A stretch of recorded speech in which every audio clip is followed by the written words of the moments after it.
陌生女人举着手机，拿着 B 超单闯进我家门，非要我支付她的打胎费。老实巴交的老公出轨了，小三还嚣张到打上门。还没等我从震惊中回神，匆匆赶回的老公却对天发毒誓说根本不认识她。女人捂着肚子躺在地板上，嚣张地拿着手机对着我们骂：呸！一对穷鬼！要不是你们，我哪里还得打胎伤身体？赔钱必须赔钱，我有证据。万万没想到，所谓的证据居然是我家垃圾袋里丢失的套。大家好，开始今天的分享之前，希望你能给人间烟火点个订阅，我将会分享更多优质的内容。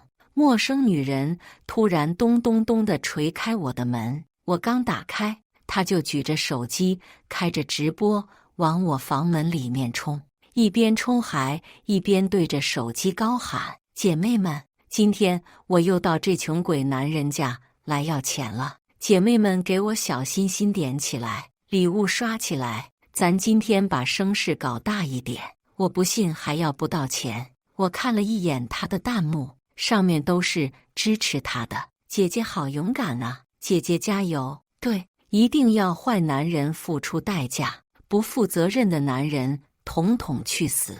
那女人看到弹幕都是支持她的，更加来了精神，声音更大了。谢谢姐妹们的支持。我们前天来的时候，那穷男人死都不承认，1分钱都不给我。今天我直接来找他老婆，我看他还怎么抵赖。我很莫名其妙，这个女人我根本不认识她，她说什么我也完全听不懂。她冲到客厅一顿拍之后，才看向我：你是这家的女主人？我点头，正想问她有什么事时，他啪的把一张 A4 纸甩给我。MD， 好几天了，终于让我逮到你。我懵逼地抓着单子一看，是一张 B 超单子，上面写着怀孕4个月。我没搞懂什么意思。他又举着手机在我卧室里面转了一圈。你老公呢？叫他出来，这事儿他跑不掉，必须负责。那一瞬间，我脑子是乱的。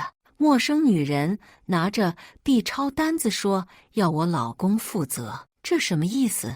难道她肚子里的孩子是我老公的？不可能！我迅速反应过来，我老公和我的感情我太了解，他不可能背叛我。但是这个女人是谁？她肚子里的孩子又是谁的？我平静了心情，她可能是走错了地方。于是我问她：你找错人了吧？他走到门外，拍了一下我的门牌号，又问我：你这是2栋1单元602？我点头，没错。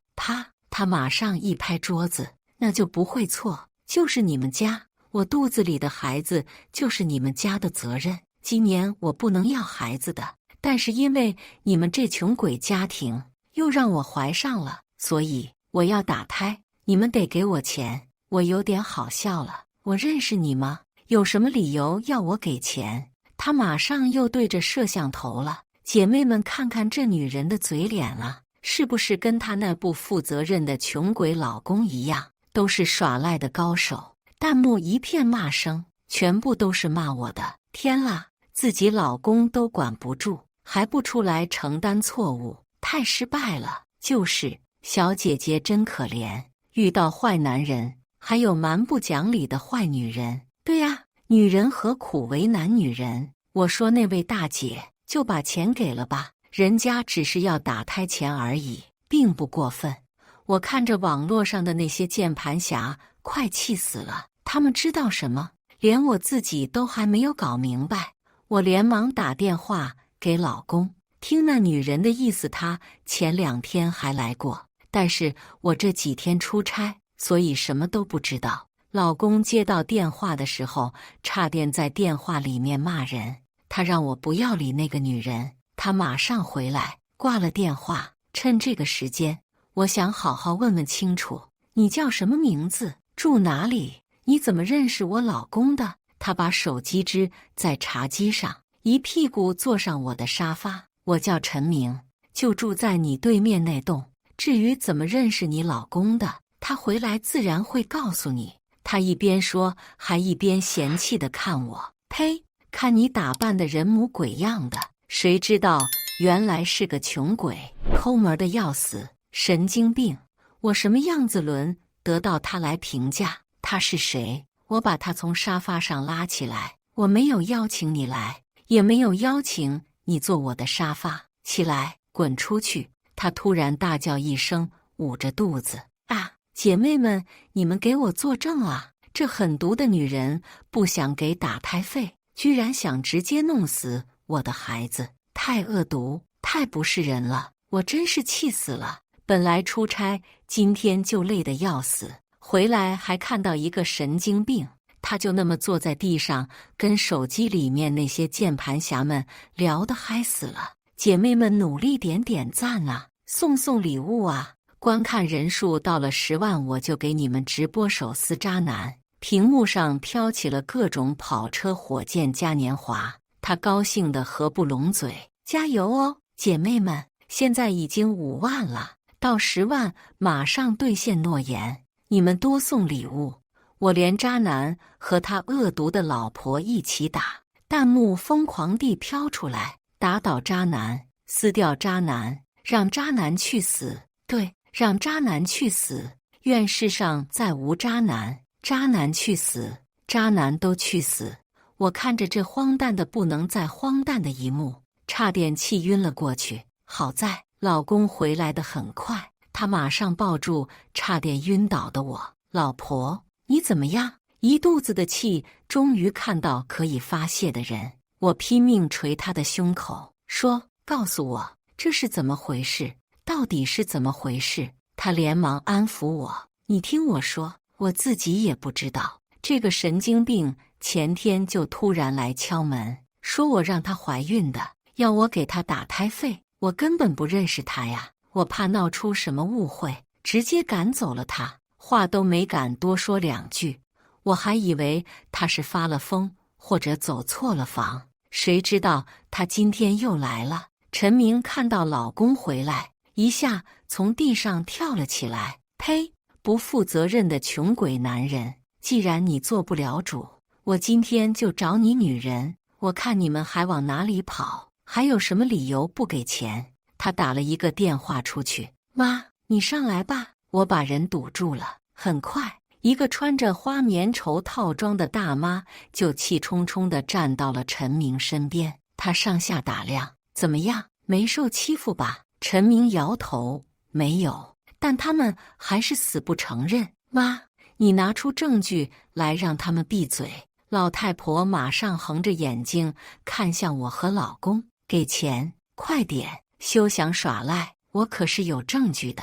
我也不想跟他们打哑谜了，声音也大了起来。既然你们口口声声有证据，那就拿出来看看，这个打胎的钱到底该不该我们出。老公更加愤怒，我根本就不认识你们，见都没见过。你说有证据，拿出来啊！老太婆刘菊突然激动起来，她一巴掌拍在我的餐桌上，砰的一声。你们想耍赖？我告诉你们，我儿子媳妇本来已经生了一个赔钱货，我找大师算过了，她今年1整年都不适合怀孕，要不然绝对还生赔钱货。我直接翻白眼，这是什么人种？还算命怀孕？而且这个跟我们有什么关系？下一秒，他双手叉着腰，继续气愤地大喊：谁知道他们做了那么多错事，千防万防，最后居然栽在了你们的避孕套上。什么鬼？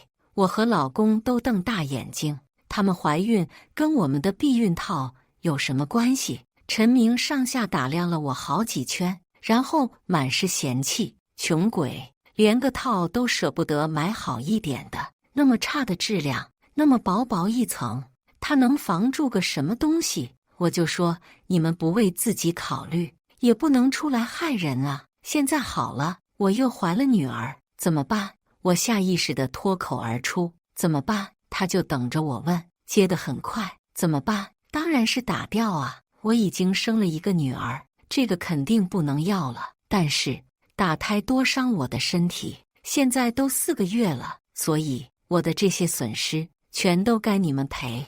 我还没有从震惊中回过神来，刘局继续说了，打胎的费用，还有我儿媳妇坐小月子的营养费，我照顾她的工资，以及她的精神损失费、身体伤害的弥补费等等加一起，我们是老实人，也不要你多的，你们家赔20万就行。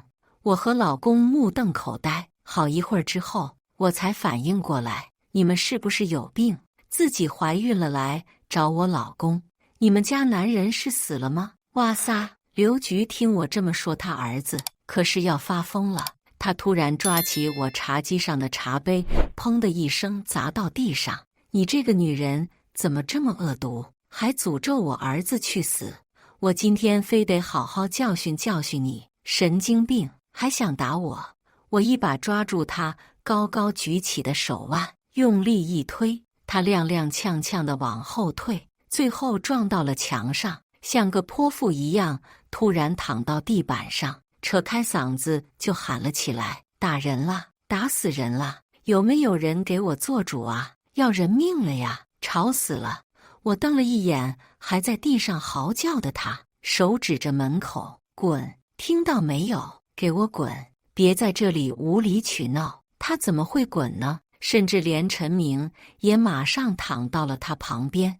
你们要是不马上给我20万，我就躺在这里不走，我看你们怎么办。哦，我刚才是给刘局气坏了，现在才想起来还有一件奇葩事情没解决呢。他们刚刚吼的那些我终于听懂了。老公给我递了个眼神，呵呵，我们俩抓了大半年的小偷终于自己出现了。这大半年来，我们放在门口的垃圾袋总是有被人打开翻动过的痕迹。刚开始我们没在意，以为是野猫，但是连续很多次之后，我也有所怀疑，于是自己也检查过，但是结果让我大吃一惊。因为每次垃圾袋里面老公用过的避孕套都会莫名消失。经过我再三确认之后，我们再也不敢把垃圾袋放在门口，不管是几分钟还是几个小时，都是放在门内，出门马上丢到楼下垃圾桶。之后再没有什么异样，我们也慢慢忘记了这回事。现在我才知道，原来我们不见了的东西都被对门捡走了呀！更恶心的是，他居然用了，真的用了，简直无法想象。我们用过的东西又出现在他们身上，甚至因为这个怀孕了，还恬不知耻的来找我们赔钱，说我买的套质量低，想想都恶心。我差点吐了出来，可他们却还在嚷嚷着要我们赔20万，两人就躺在那里嚎，一副不给钱就永远不会走的样子。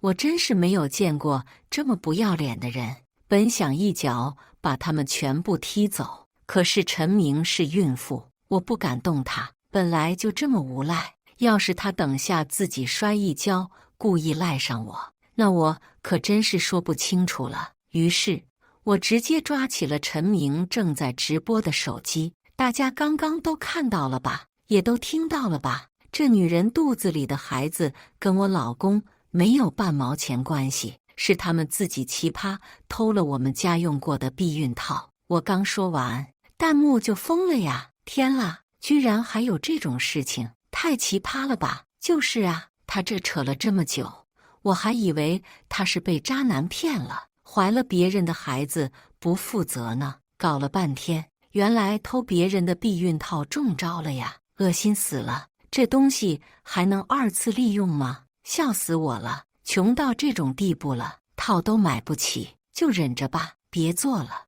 这么多弹幕里面，我突然看到一句，不会吧，我也住这个小区呀，我家的垃圾袋也被人翻动过几次，该不会我的也被偷过吧？对呀，他们可以偷我家的，肯定也会偷别人家的，这很正常。我马上喊那位网友，很有可能也偷了你家的，甚至我们小区的都被他偷过了。马上小区的业主群里面热闹起来了，刚刚在直播间的那个邻居号召大家，我们赶紧都去2栋1单元602，大家快点去看看那恶心的婆媳。不到5分钟，我家已经站满了小区的邻居们。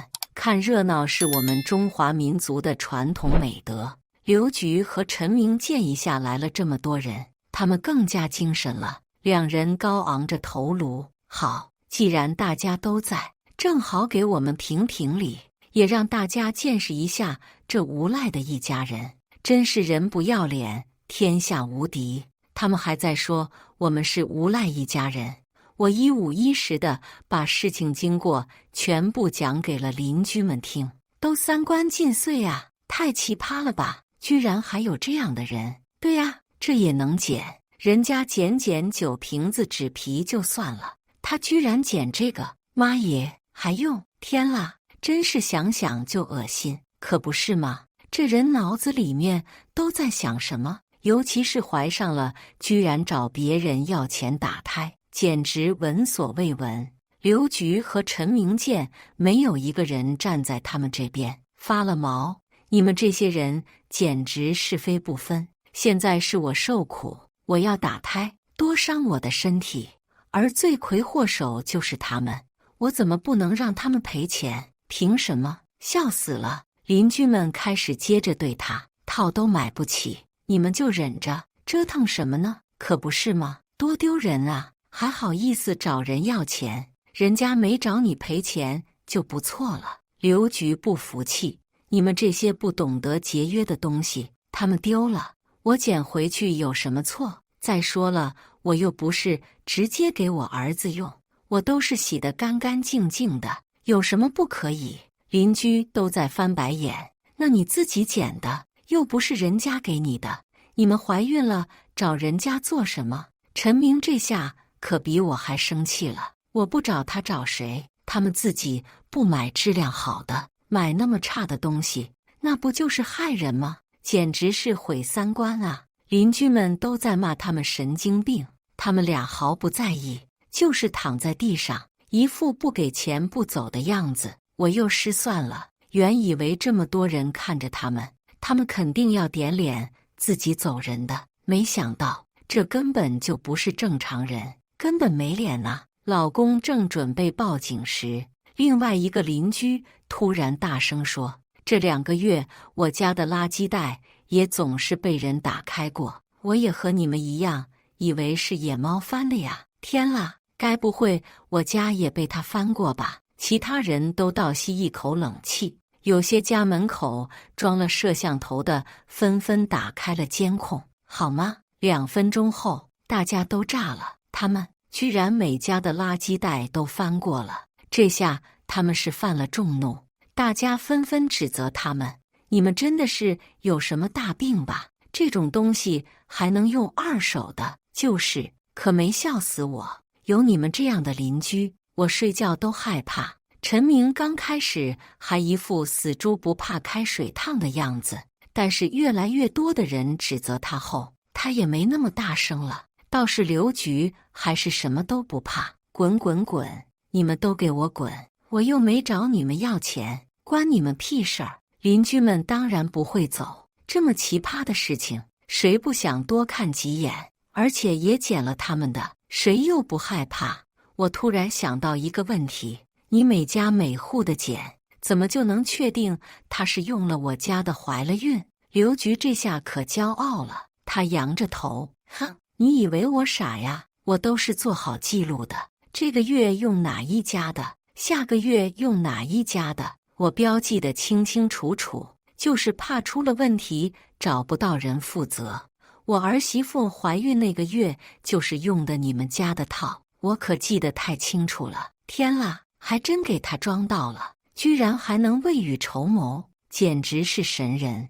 邻居们听他这么一说，纷纷反应过来，那意思是说他家里还放着很多我们用过的呀！天啦，太可怕了！赶紧交出来，全部交出来！一旦激起千层浪，大家都高呼着交出来，全部交出来！对，不然下一次倒霉的就是我们了，必须让他交出来！他们当然不肯了，这是我辛辛苦苦捡的，也是你们不要的，我凭什么不能捡回来？凭什么要给你们交出来？不可能！愤怒的邻居们才不管他同意不同意，都从我家出了去。走，去他家，必须要把那些东西翻出来，不然后患无穷。对，我知道他家，我带你们去。现在人群又全部从我家移动到了另外一栋的他家。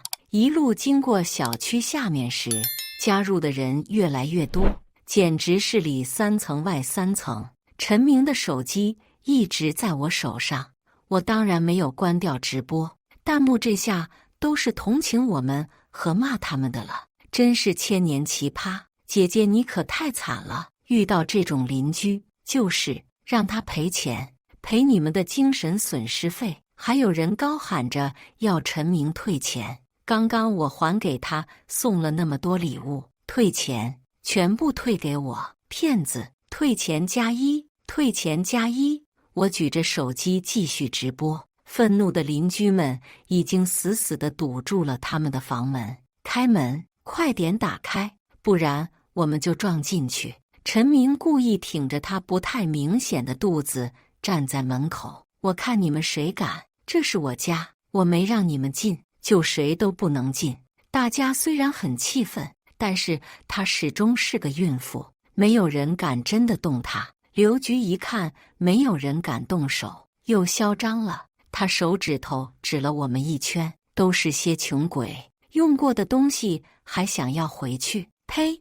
你们自己又穷又懒，自己嫌脏不想洗，我洗干净了，又都来抢回去用，想得美，真是恶心死了。谁还想要他那些垃圾？都只是怕以后像我们今天一样这么倒霉，被他讹诈而已。他们堵着门，我们一点办法没有。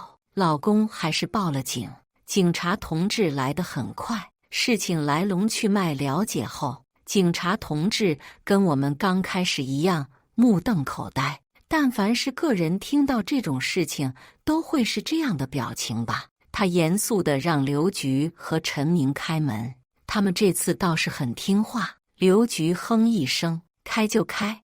我正大光明靠我勤劳的双手捡来的东西，不偷不抢又不犯法，我怕你们什么？警察同志在刘局的床头柜里卖搜出10几个皱巴巴的塑料袋，打开以后简直没让我们当场吐了出来，一阵腥臭冲进鼻腔，我连忙捂住鼻子。邻居们纷纷走近一看，全部都两眼一黑，太恶心了。10几个袋子里面装的全是用过的套，虽然看起来都用水冲过，但是那味道怎么可能冲得掉？而每个袋子里面也还有一张小纸条，分别写着哪栋哪单元哪间房。比如我们家写的是1栋602，还有8栋1单元203， 3栋2单元902。警察同志每张纸条念着，被念到的邻居们一个一个面如死灰，跟倒了大霉似的。别说，也真跟倒了大霉一样。警察同志要收走这些东西丢掉，刘局跟疯了似的要去抢。你给我放下！凭什么丢我的东西？这些都是我每天起早贪黑才捡到的好东西，一个好几块钱，你们凭什么给我拿走？警察同志很无奈，大妈，这东西不卫生，而且也不道德，不能用。他气冲冲地反驳，怎么不卫生了？你看我全部洗得干干净净，一点残留都没有。再说了，我这是要给我儿子用的东西，我能不用心吗？我能不洗干净吗？他说着还狠狠地瞪了我一眼。我还怕哪个不干净的东西传染了我儿子呢？就比如你们小气巴拉，我们小区里面就属你们家买的最垃圾最薄，那么一点点能防住什么？果然我儿媳妇怀孕了吧，中招了吧？有邻居们开始低声笑。大家都知道薄不代表便宜呀。老公听他扯了一大堆，突然问他，你们不想要孩子，怎么一开始不打掉？到现在4个月才去打。是啊，我也想问，不要孩子，不是越早打越好吗？陈明像看神经病一样看我。那我既然怀了，不得等大一点去照看是男孩女孩再打呀，不能不明不白的就去打掉啊。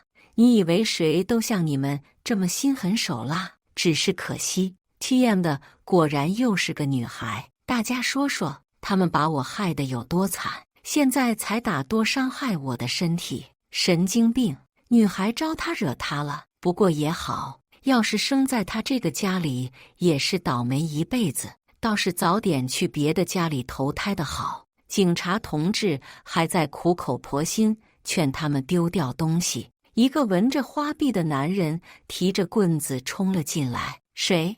我看看是谁 TM 的在欺负我媳妇和老娘。警察同志大吼一声，放下你的棍子，老实点。呵呵，刚刚还像一头野兽的垃圾，见到警察同志一下就老实了，哐的一声丢掉了棍子。刘局一下拉住他的手，儿子啊，你怎么才回来？看我和你老婆都被他们欺负成什么样了。陈明也哭得可委屈了，老公，你看，就是他们，特别是对门这家人最不要脸，我让他们赔钱，他们又是叫邻居又是报警的，太欺负人了，你一定要好好教训他们。陈明这一哭，可给那垃圾急坏了，转头就捏着拳头朝我老公走来。TM 的敢欺负我老婆，活够了是吧？警察同志准备拦他，没拦住，眼看他的拳头就要落在我老公头上。呵呵，我冷笑一声，默默给他捏了一把汗。他以为我老公是个软柿子，错了，他大错特错。他的拳头还没落到老公的脸上，先被老公一脚踢到了他妈怀里，可没笑死我。简直是鸡蛋碰石头，以卵击石。我老公常年练习散打，只是他平时都穿得斯斯文文，不知道的人还以为他是个文弱书生。哈哈，他就一脚，让对面那男人马上怀疑人生。刘局一看他儿子居然被我老公打了，他扑上来就要找我老公拼命，好吗？这个时候该我出手了，对付老太婆。不需要我老公出手，不然下手没个轻重不太好。他抡起巴掌想扇我老公，跟刚开始要打我婆婆一样。我轻而易举地抓着他的手腕扔了回去。他不服气呀，你们这家子野蛮人，太欺负人了。警察同志，你一定得给我们做主。现在他们要赔的不只是我儿媳妇打胎的钱了，还要赔我们的医药费。邻居们都纷纷摇头，太无赖了。我笑着看他，要我赔打胎费啊？他这胎打了吗？就要我赔？刘局恶狠狠的，你给钱啊，等着你的钱啊，没钱我们怎么去？太奇葩了。TM 爽的时候买不起套，打的时候又给不起钱，这种人我都替他们悲哀。但是我不能这么说呀，我得换个方式。你要么先去打胎，不然我把钱给你了，你又不打怎么办？我可不当冤大头。刘局一听，我松口了，马上拍着胸脯保证，打，我们当然打，这赔钱货给我，我也不要，你只要给钱，我就马上打。邻居们都劝我呀，别给他，他们爱打不打，跟你有什么关系？对，我差点就上了他们的当，他肚子里的娃跟我半毛钱关系没有。我可不能说出让他去打的话，不然等下又讹上我了。于是我闭了嘴。陈明带着期望盯着我，我马上就去打，你准备好钱，20万，1分不能少。刘局赶紧捂住他的嘴，错了，刚刚还是20万，但是现在她老公打了我儿子，必须多赔5万，得25万才行。我依然闭嘴没说话。他们却当我已经默认。陈明赶紧扯着花臂男人走，阿俊，我们现在就去医院，反正有人给钱了。这赔钱货，我是一天都不想再让他在我肚子里，烦都烦死了。她话刚说完，她老公苏大俊突然一拳砸在她肚子上，接着第二拳、第三拳，她咬紧了牙齿，用尽了全力，还去什么医院？就这样2拳就解决的事情，别浪费那些钱。25万给我买辆车不好吗？天啦，太残暴了！警察同志都没拉住他，当然我们这些人甚至都没反应过来，谁能想到他是这么残暴的人啊？很快，陈明就痛苦地倒在地上，下身流了好多鲜血。苏大俊和刘局看都没看他一眼，都朝我伸出了手。好了，胎打完了，给钱吧。神经病，太可怕了！老公把我护在身后，你们也太不是人了吧！居然就这么活生生的打死了自己的孩子，还不赶紧把他送到医院？等下真的没命了。那2人还是伸着手。刘局急得很，你管这些做什么？又不是你老婆，赶紧给钱就是。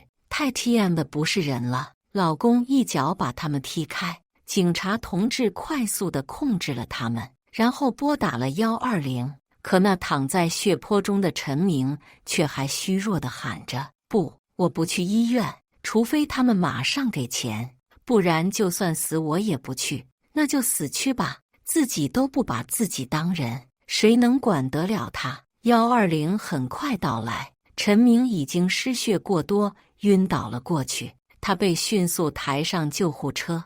而苏大俊也被警察同志强行带去了警察局，他很不服气。刘局也扯着警察同志的胳膊：“不是，你们凭什么抓我儿子啊？我们又没有犯错，你不抓他们那些恶毒的坏人，凭什么抓我儿子？”警察同志没有再跟他啰嗦，把他那些塑料袋全部收走，直接一起带去了警局。人家让他赶紧去医院照顾儿媳妇，谁知道他哭天抢地地跟去了警局，要救他儿子。呵呵，那个刚丢了孩子晕倒的陈明，我真是替他不值。一场闹剧，一个人进了医院，2个人去了警局，闹哄哄的一晚终于结束。只是我这里心里始终7上8下的不踏实。很快，陈明的直播就冲上了热搜。他们一家人这下算是出了名，